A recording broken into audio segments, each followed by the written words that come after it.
Sherpur নালিতাবাড়িতে 400 KG মাছের পোনা অবমুক্তকরণ। NSN report, ANB multimedia প্রতিবেদন। শেরপুরের নালিতাবাড়িতে প্রাতিষ্ঠানিক ও উন্মুক্ত জলাশয়ে 406 কেজি পোনা মাছ অবমুক্ত করা হয়েছে।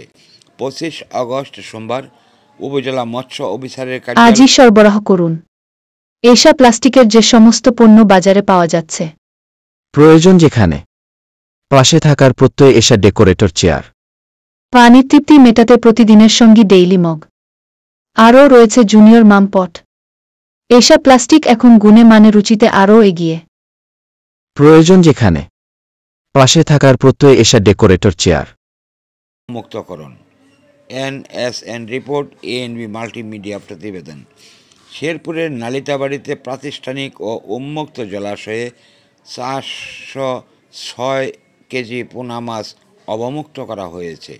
25 আগস্ট সোমবার উপজেলা মৎস্য অফিসারের কার্যালয়ের উদ্যোগে উপজেলার 14টি প্রাতিষ্ঠানিক জলাশয় এবং ভোগাই নদী, সুতিয়ার খাল ও বাটকামারি বিল সহ 3টি অবমুক্ত জলাশয়ে এসব পোনা মাছ ছাড়েন অতিথিরা।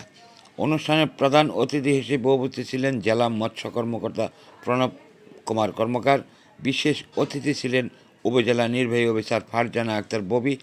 এছাড়াও উপস্থিত ছিলেন উপজেলা মৎস্য কর্মকর্তা মোহাম্মদ সারোয়ার হোসেন, স্থানীয় সাংবাদিক ও সুফল ভোগীরা। পোনা মাছ অবমুক্তকরণ শেষে অতিথিবৃন্দ বলেন, এর ফলে উন্মুক্ত প্রাতিষ্ঠানিক জলাশয়ে মাছের উৎপাদন বৃদ্ধি পাবে। এতে স্থানীয় চাহিদা পূরণের পাশাপাশি জনগণের পুষ্টি ও অর্থনৈতিক সমৃদ্ধি অর্জন সম্ভব হবে।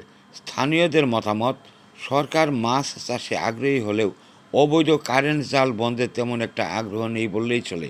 তারা জানান, প্রতিদিন প্রত্যেক খালে বিলে অবাধে কারেন্ট জালের মাছ ধরা হয়। বাজারে কারেন্ট জাল অবাধে বিক্রি করা হয়।